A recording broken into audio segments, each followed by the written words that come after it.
Hello friend, पिछले video में हमने प्रेजेंट इंडेफिनिट के बारे में जाना था। आज हम प्रेजेंट कंटिन्यूस टेंस देखेंगे। तो चलिए स्टार्ट करते हैं। यह किसी कार्य के जारी रखने का बोध कराता है। जैसे कोई काम चल रहा है, इसका बोध कराता है। इस काल के वाक्य रहा है, रही है, रहे हैं पर समाप्त होते हैं। जैसे मैं जा रहा हूँ, मतलब काम चल रहा है और मैं जा रहा हूँ। हम पढ़ रहे हैं, यहाँ भी काम चल रहा है, रही है लास्ट में आ रहा है। राम खा रहा है, यहाँ भी काम चल रहा है और लास्ट में रहा है, रही है, आ रहा है। ये टेंस की इस तरह के प्रेजेंट कॉन्टिन्यूस टेंस होते हैं, जिन वाक्यों के अंत में रहा है, रही है, रहे हो और कार्य जारी रहने का बोध करा रहा हो, जारी रहने का मतलब वहाँ पे दिख रहा हो, तो वो प्रेजेंट कॉन्टिन्यूस टेंस होता है। अब देखते हैं आगे। ये तो पहचान हो गई। सबसे पहले देखेंगे सकारात्मक वाक्य यानी कि अफर्मेटिव वाक्य, जो हमने पहले प्रेजेंट इंडेफिनिट के वीडियो में भी देखे हैं। सकारात्मक, नकारात्मक और प्रश्नवाचक, अफर्मेटिव, नेगेटिव और इंटरोगेटिव। तो सारे टेंसेज में ऐसे ही 3 तरह से टेंसेज बनाए जाते हैं: सकारात्मक, नकारात्मक और प्रश्नवाचक। तो देखते हैं सबसे पहले रूल क्या है। सबसे पहले सब्जेक्ट लगाएंगे, उसके बाद इज या एम या आर, ये हेल्पिंग वर्ब है। उसके बाद वर्ब की फर्स्ट फॉर्म प्लस आईएनजी, उसके बाद ऑब्जेक्ट लगाएंगे। सब्जेक्ट, उसके बाद इज, एम या आर, इनमें से कोई एक लगाएंगे। उसके बाद वर्ब की फर्स्ट फॉर्म में आईएनजी लगाएंगे, उसके बाद ऑब्जेक्ट लगाएंगे। हम देखते हैं कहाँ पे आई लगाना है, कहाँ पे इज लगाना है, कहाँ पे एम, कहाँ पे आर लगाना है। ये देखते हैं। आई के साथ एम और यू तथा बहुवचनकर्ता के साथ आर। अन्य सभी एक वचनकर्ता के साथ इज लगाते हैं। फिर से एक बार देख लो। आई के साथ एम, यू तथा बहुवचनकर्ता या सब्जेक्ट के साथ आर और एक वचनकर्ता के साथ इज लगाते हैं। अब देखते हैं वर्ब में आईएनजी लगाने का रूल। क्रिया की फर्स्ट फॉर्म में आईएनजी जोड़ने के नियम। पहला नियम है, यदि क्रिया के अंत में ई आया हो, ई, तो आईएनजी जोड़ते समय ई को हटाकर आईएनजी जोड़ते हैं। यदि क्रिया के जो लास्ट अक्षर है, अंतिम अक्षर है, वो ई हो, तो ई को हटाकर आईएनजी जोड़ते हैं। जैसे मूव, मूव में देखते हैं लास्ट में जो अक्षर है वो ई है, तो आईएनजी लगाने का जो रूल है वो ई को हटा के आईएनजी जोड़ देंगे, तो मूव का हो जाएगा मूविंग। मूविंग, देखो इसमें ई हटाया है और आईएनजी लगा दिया गया है। ऐसे बिहेव, इसमें भी लास्ट में ई है तो ई को हटाकर आईएनजी लगा देंगे, बिहेविंग। दूसरा रूल देखते हैं, यदि क्रिया के अंत में आई ई हो तो आई ई का बाई कर लेते हैं। जैसे एल आई ई, लाई, लाई को आई ई को हटाकर बाई करके आई एन जी लगा देना है। जैसे लाइंग, ऐसे डी आई ई, डाई, इसको आई ई को हटाकर बाई कर देंगे और उसमें आई एन जी लगा देंगे, तो लाई का लाइंग हो गया, डाई का डाइंग हो गया। थर्ड रूल है वो देखते हैं, यदि क्रिया के अंतिम अक्षर आर डब्ल्यू बाई को छोड़कर, मतलब अंतिम अक्षर आर डब्ल्यू बाई ना होके कोई दूसरा हो और उससे पहले कोई स्वर हो,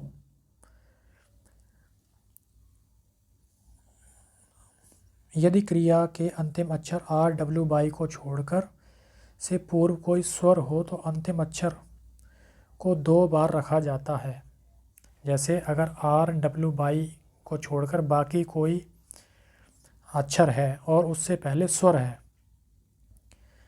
तो जो अंतिम अक्षर है उसको 2 बार रख के मतलब डबल कर दिया जाता है और उसके बाद आईएनजी लगाया जाता है। जैसे हिट, हिट HIT हिट, इसमें देखते हैं अंतिम अक्षर क्या है, टी है, जो कि RWY में से नहीं है।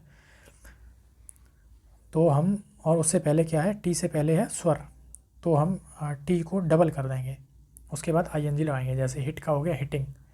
ऐसे BEG बैग, इसमें भी देखते हैं RWY को छोड़कर, मतलब जी है यहाँ पे तो उनमें से नहीं है कोई, और उससे पहले स्वर है तो इसमें भी हम जी को डबल करके आईएनजी लगाएंगे। जैसे बैग का बैगिंग।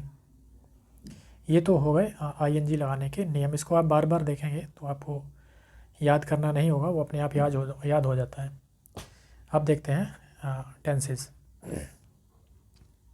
वह आ रहा है, देखो काम जारी रखने का बोध हो रहा है, और बाकी के अंत में रहा है, रही है, रहे है भी आ रहा है। ये पहली शर्त पूरी हो गई कि प्रेजेंट कंटिन्यूअस टेंस है। अब इसमें हम देखेंगे कि सब्जेक्ट क्या है। सब्जेक्ट है वह, यानी कि सिंगुलर है तो सिंगुलर के साथ इच लगाना है, जैसा कि हमने ऊपर देखा है। उसके बाद सब्जेक्ट, उसके बाद हेल्पिंग वर्ब में इज, उसके बाद जो क्रिया है उसमें आईएनजी लगाएंगे। तो ही इज कमिंग, आना को बोलते हैं कम, और उसमें आईएनजी लगाएंगे तो कमिंग। ऐसे वह आ रही है, तो मेल के लिए ही और फीमेल के लिए सी लगाते हैं। तो सी ये भी सिंगुलर है तो इसमें इज लगाएंगे। उसके बाद आ रही है तो आने के लिए कम, और कम में आईएनजी लगाएंगे कमिंग। अगला देखते हैं, मैं जा रहा हूँ। सब्जेक्ट है मैं, तो इसके साथ एम लगाएंगे, केवल मैं आई के साथ ही एम लगाएंगे। उसके बाद हेल्पिंग क्रिया है वो जाना है, तो जाने में गो में आईएनजी लगाएंगे, गोइंग हो जाएगा। तो टेंस बनेगा आई एम गोइंग, मैं जा रहा हूँ, आई एम गोइंग। अगला देखते हैं, तुम जा रहे हो। ये तुम प्लूरल होता है, यू और प्लूरल के साथ आर लगाते हैं, तो यू मतलब तुम, इसके साथ आर लगाएंगे। उसके बाद हेल्पिंग वर्ब गो है, उसमें आईएनजी लगाएंगे, तो यू आर गोइंग हो जाएगा सब्जेक्ट। उसके बाद हेल्पिंग वर्ब आर, उसके बाद वर्ब की फर्स्ट फॉर्म में आईएनजी, तो यू आर गोइंग। उसके बाद बे स्कूल जा रहे हैं, ये प्लूरल है तो इसमें आर लगाएंगे हेल्पिंग वर्ब, और वर्ब है जाना, तो गो में आईएनजी लगाएंगे। उसके बाद अदर वर्ड, तो सब्जेक्ट हो गया दे, बे को बोलते हैं दे। उसके बाद हेल्पिंग वर्ब आर, क्योंकि ये प्लूरल है। उसके बाद हेल्पिंग मेन वर्ब में आईएनजी लगाएंगे, तो मेन वर्ब है यहाँ पे जाना, यानी कि गो का हो जाएगा गोइंग, आईएनजी लगा के। उसके बाद to school, they are going to school, वे स्कूल जा रहे हैं। हम अंग्रेजी सीख रहे हैं, हम को इंग्लिश में बोलते हैं वी के साथ आर लगाएंगे क्योंकि ये प्लूरल है। वी आर, और सीखने को बोलते हैं लर्न, इसमें आईएनजी लगाएंगे तो लर्निंग हो जाएगा। क्या सीख रहे हैं? English, we are learning English. हम कहानी पढ़ रहे हैं, तो हमको वी के साथ आर लगाते हैं। वी आर पढ़ने को रीडिंग, रीड बोलते हैं, रीड में आईएनजी लगाएंगे, रीडिंग अ स्टोरी, एक कहानी, हम एक कहानी पढ़ रहे हैं, हम कहानी पढ़ रहे हैं, we are reading a story. इसके बाद अब नेगेटिव देखते हैं। नेगेटिव में वही रूल होगा, केवल हेल्पिंग वर्ब यानी कि इज एम आर के बाद नॉट लगाते हैं। नेगेटिव मतलब नकारात्मक वाक्य जिनमें नहीं का प्रयोग होता है। रूल है सब्जेक्ट, उसके बाद इज या एम या आर। अभी हमने ऊपर देखा था कहाँ पे एम, कहाँ पे इज या कहाँ पे आर लगाते हैं, वैसे ही इसमें भी लगेगा।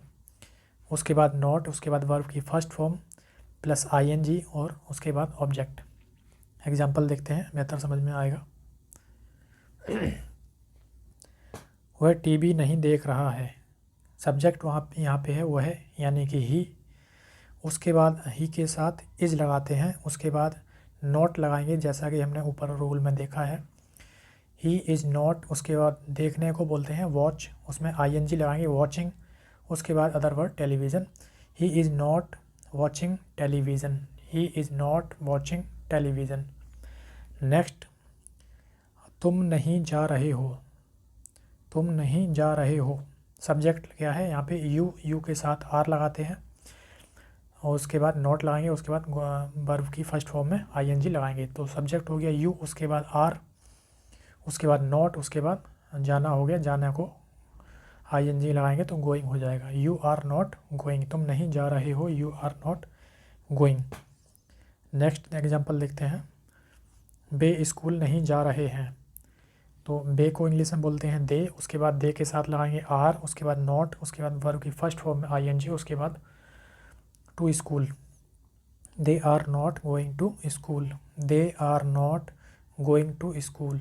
सब्जेक्ट, उसके बाद हेल्पिंग वर्ब, हेल्पिंग वर्ब यहाँ पे आर लगाएंगे क्योंकि ये प्लूरल है। उसके बाद नॉट, उसके बाद गोइंग, उसके बाद अदर वर्ड। नेक्स्ट देखते हैं। हम अंग्रेजी नहीं सीख रहे हैं।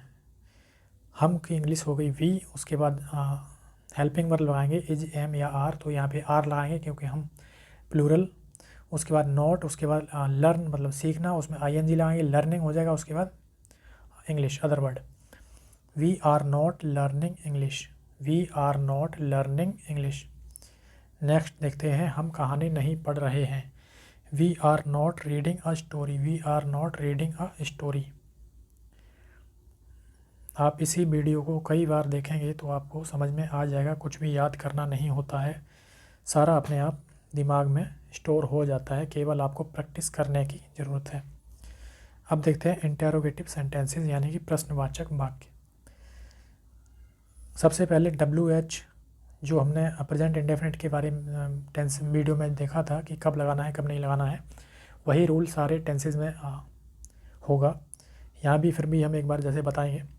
सबसे पहले WH, उसके बाद इज या एम या आर, उसके बाद सब्जेक्ट, उसके बाद नॉट अगर है तो, उसके बाद वर्ब की फर्स्ट फॉर्म उसमें आईएनजी, उसके बाद ऑब्जेक्ट। तो जैसे कि हमने प्रेजेंट इंडेफिनिट के बारे में जाना था कि अगर WH बीच में है और उसका जवाब हाँ या ना में नहीं आएगा तो हम WH का मीनिंग लगाएंगे। अगर उसका जवाब हाँ या ना में नहीं दिया जा सकता है तो हम WH वर्ड लगाएंगे। तो चलिए एग्जांपल से बेहतर समझ में आएगा।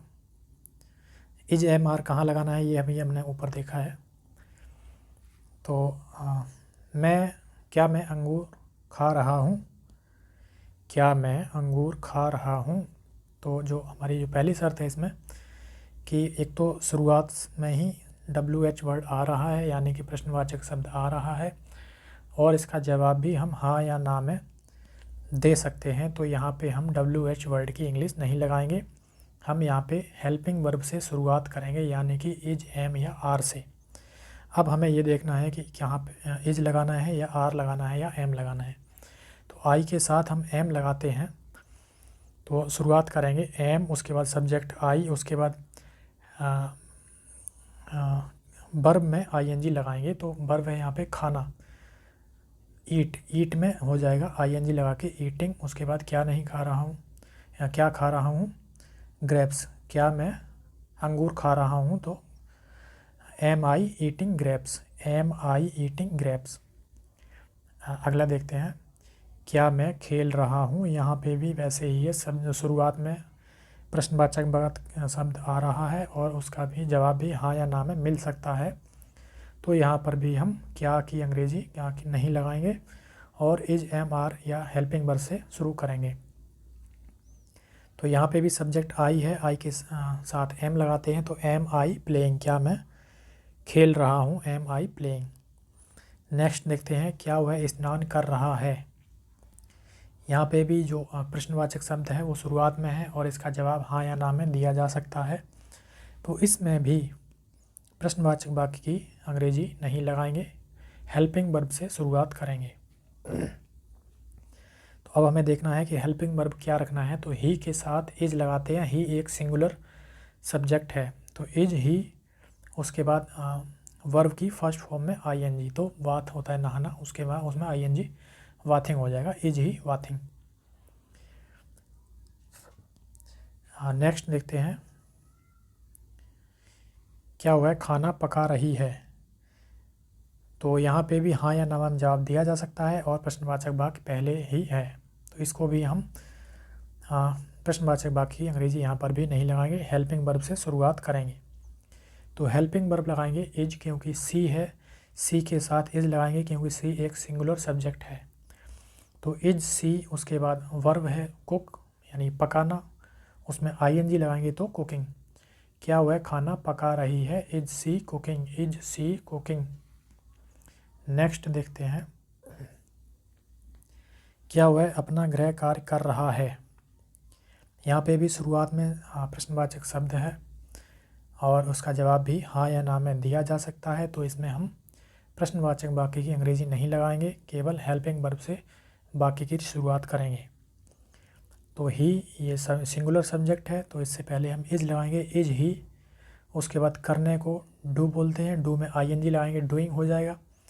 अपना गृह कार्य मतलब हिज होमवर्क, ये हिज मतलब अपना, होमवर्क मतलब गृह कार्य। Is he doing his homework, क्या वह अपना गृह कार्य कर रहा है? इज ही डूइंग हिज मतलब अपना, होमवर्क मतलब गृह कार्य। Is he doing his homework, क्या वह अपना गृह कार्य कर रहा है? नेक्स्ट देखते हैं, क्या वे बगीचे में घूम रहे हैं? यहाँ पे भी हम हाँ या ना में जवाब दे सकते हैं और हेलो जो प्रश्नवाचक वाक्य है वो भी पहले आया हुआ है, तो इसमें भी हम प्रश्नवाचक वाक्य की अंग्रेजी नहीं लगाएंगे, केवल हेल्पिंग वर्ब से वाक्य की शुरुआत करेंगे। तो बे जो कि एक प्लूरल है उसके साथ हम आर लगाते हैं, जो अभी हमने ऊपर देखा है। तो आर से शुरुआत करेंगे, आर, उसके बाद सब्जेक्ट दे, उसके बाद वर्ब की फर्स्ट फॉर्म में आईएनजी लगाएंगे।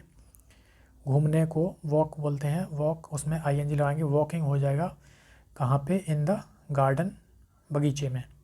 Are they walking in the garden, क्या वे बगीचे में घूम रहे हैं? Are they walking in the garden. अगला देखते हैं, क्या वे बाजार जा रहे हैं? यहाँ पे भी शुरुआत में प्रश्नवाचक शब्द है और उसका जवाब भी हाँ या ना में दिया जा सकता है, तो हम प्रश्नवाचक वाक्य की शब्द की अंग्रेजी नहीं लगाएंगे, हेल्पिंग वर्ब से शुरुआत करेंगे। तो दे के साथ आर लगाते हैं, दे आर, जाना को गो बोलते हैं, उसमें आईएनजी लगाएंगे, going to market. Are they going to market, क्या वे बाजार जा रहे हैं? Are they going to market. Next देखते हैं, क्या हम गाना गा रहे हैं? Are we singing a song. हम इसके साथ आर लगाते हैं, गाने को सिंग बोलते हैं और गाना को सॉन्ग बोलते हैं। Are we singing a song, क्या हम गाना गा रहे हैं? थोड़ा और बचा है, क्या हम नाश्ता कर रहे हैं? इसमें भी आर से शुरुआत करेंगे, क्योंकि यहाँ पे भी हाँ या ना में जवाब दिया जा सकता है और शुरुआत में ही प्रश्नवाचक शब्द भी है।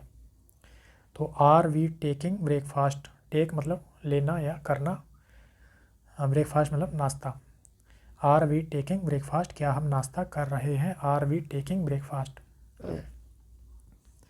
अगला है, क्या हम हंस रहे हैं? यहाँ पे भी हाँ या ना में जवाब दिया जा सकता है और प्रश्नवाचक वाक्य जो कि शुरुआत में है, तो हमारा जो हेल्पिंग, जो प्रश्नवाचक वाक्य है उसकी अंग्रेजी नहीं लगेगी, तो शुरुआत करेंगे हेल्पिंग वर्ब से। तो are we laughing, laughing laugh होता है हंसना, उसमें आईएनजी लगाएंगे, लाफिंग हो जाएगा। आर वी लाफिंग, क्या हम हंस रहे हैं? और लास्ट है, क्या कुत्ता भौंक रहा है? तो कुत्ता एक सिंगुलर हो गया, तो इसके साथ इज लगाएंगे, इज़ द कुत्ता, इज़ द डॉग वार्किंग, वार्क होता है भौंकना, इसमें आईएनजी लगाएंगे तो वार्किंग हो जाएगा। इज़ द डॉग वार्किंग, क्या कुत्ता भौंक रहा है? ऐसे ही अगर कोई प्रश्नवाचक अगर बीच में आए और उसका जवाब हाँ या ना में नहीं मिले, तो हम उसकी अंग्रेजी इनसे हेल्पिंग वर्ब से पहले लगाएंगे। ये आपको याद रखना है, आगे सारे टेंसेज में सेम ऐसे ही रूल चलेगा। तो कैसा लगा आपकी वीडियो, प्लीज़ कमेंट करके बताएं। और मैं पूरी सीरीज़ बना रहा हूँ टेंसेज की, जो आपको सीरियल वाइज मिलेगी, पहले सारे प्रेजेंट के, फिर पास्ट के, फिर फ्यूचर के।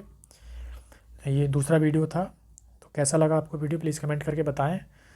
और प्रैक्टिस आप जितनी ज़्यादा करेंगे उतनी ही जल्दी आपको समझ में आएगा। एक बार में ये वीडियो और आपको समझ में नहीं आने वाला है, ये तो फैक्ट है। और पहला जो प्रेजेंट इंडेफिनिट का टेंस है वीडियो है, उसको आप कम से कम 4-5 बार देखने के बाद ही आगे बढ़ें। जब तक वो समझ में नहीं आया तब तक आपको आगे बिल्कुल भी समझने में आने वाला नहीं है।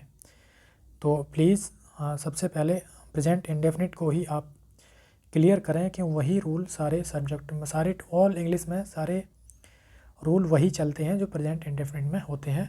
सब्जेक्ट, उसके बाद हेल्पिंग वर्ब, उसके बाद